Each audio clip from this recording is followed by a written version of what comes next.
And you know, we were talking about this earlier. These two ladies, and I thank you, you really have helped me work on changing some of my eating habits. I'm not perfect, but if someone tells me it's healthier for me, I will be more apt to try it because I am usually looking for ideas for healthier foods to bring into my lifestyle. And I think a lot of people are. Right. They feel that they're eating healthier, but we talked about this, that perhaps they're not. Yeah. As often as they think they I think are. this comes back to the original discussion of the games we play. You know, sometimes we convince ourselves that we're doing a better job than we really are. And there again, it's food games. Yeah. How can some of our viewers out there may have little ones? All right, now this is tough. You've got ones and you call them picky eaters. How can you introduce new foods into their diet, into a child's? Because then, of course, that reinforces behavior, and that's what they grow up with. Right.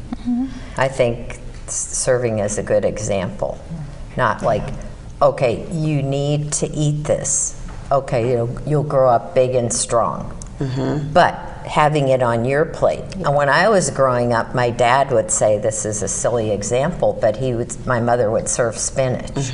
He would never eat it. And he'd say, now you're gonna eat every last bit of that spinach. Now what kind of a message is that? Oh, it's good enough for me, but it's not good enough for you. Right. That's not a good message. And I think you mentioned, Janice, about incorporating it with something that they like.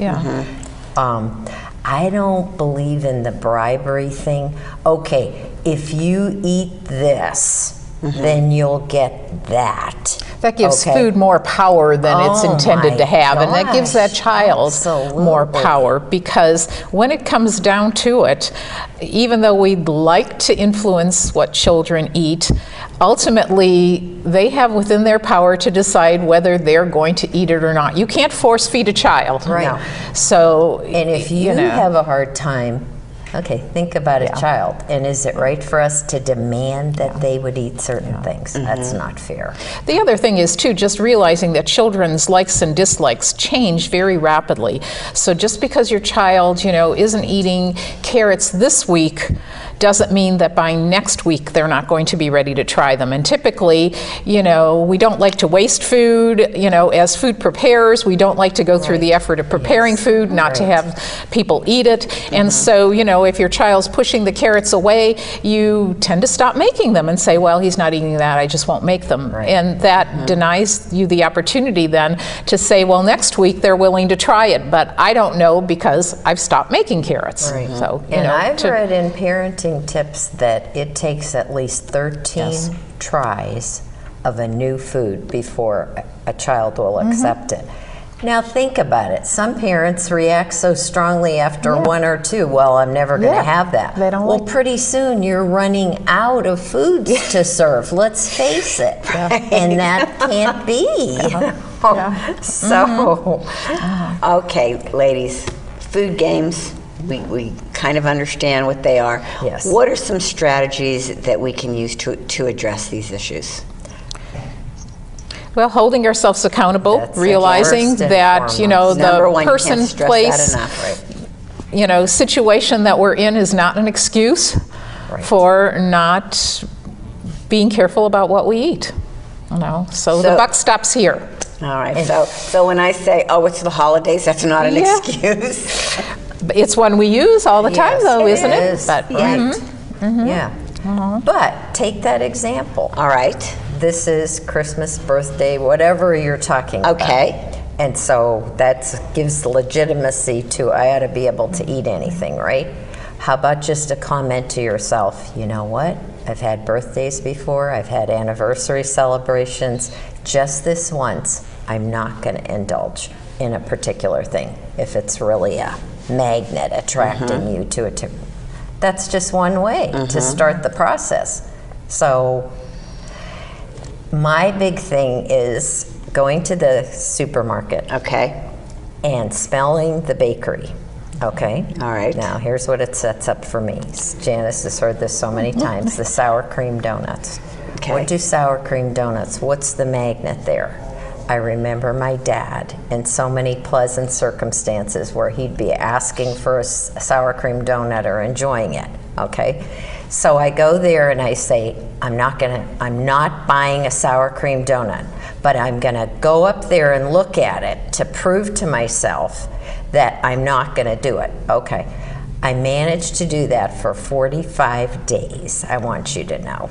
This is important to share this. 45 right. days, I went looking over there, had my husband with me who was even tempting. Are you getting the sour cream donuts? No, honey, not this time. Passed it up, right? Right. Go to the supermarket on the 46th day, and what do I spy? The normal sour cream donuts, and right next to them now they've tweaked it with a strawberry sour cream donut. That was like more of a I said, well, gee, I've got to taste it. It's not going to hurt me this one time. And I thought, Judy, 45 days you've been doing this. Why would you want to sabotage yourself? You think I could get by it? No. Brought it home, ate it, and it was not good. Now, I never have to worry about that strawberry sour cream donut that looked marvelous, but I tasted it and found out it was not worth the effort. So what is all of that about? First of all, the memories of my dad, Okay. the pleasantness there. Right. Saying many things like high in cholesterol, whatever the notes were coming into my brain. But tasting the one that I thought would probably be even better, sabotage, didn't taste better, so now I can get rid of that. But can I still go over there with a regular sour cream donut and not indulge?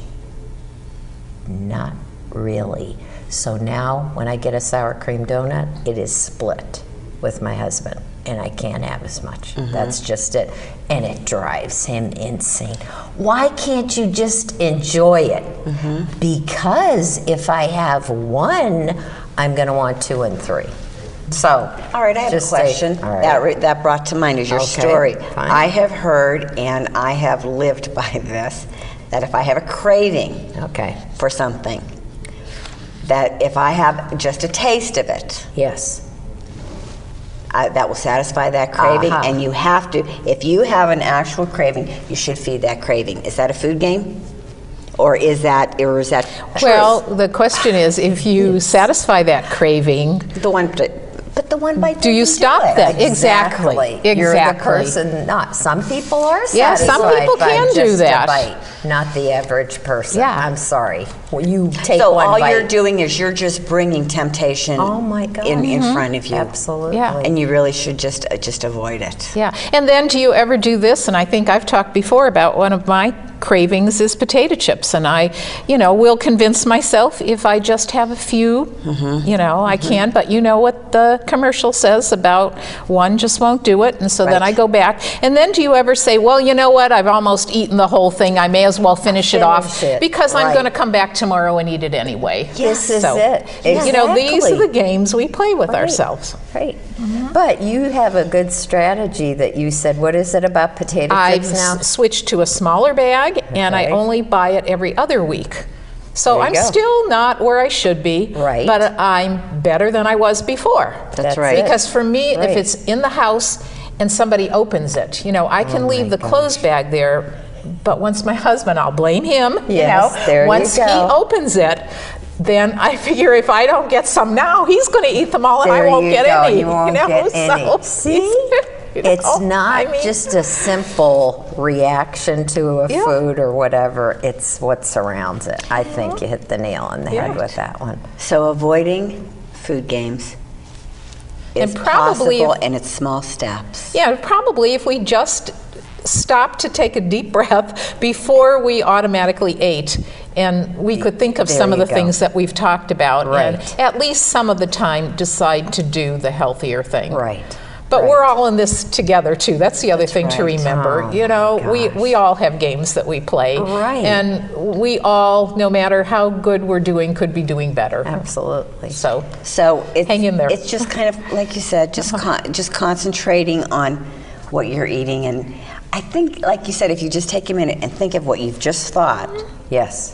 Absolutely. And just take a minute Get before you connected dive with in. the thought. What are my Right. options here? Exactly. Yes. Yeah. Right. Exactly. Ladies, you always bring something interesting to the table. You really, literally. That was good. But You didn't even plan that, I don't think. No, you do. We always have something interesting to talk about. Food games, very, very interesting. Didn't realize that I was doing that. And I'm sure our viewers, you know, when you go and you pick up that lunch or that dinner, when you sit down, you know everyone's going to be thinking about, well, how am I thinking about this food? Yes. Right. So, exactly. great tips keeping us on that road to stay healthy. Really appreciate it. And we want to encourage people to call Janice. Exactly. at the How can they get a Cooperative hold of you? Extension. Yeah, think Janice? about the games that you might play Yes. and give me a call and share that with me. I'm available at the Cooperative Extension Office, and the number is 825-0900. My extension is 229, so if I'm not there, you can leave a message.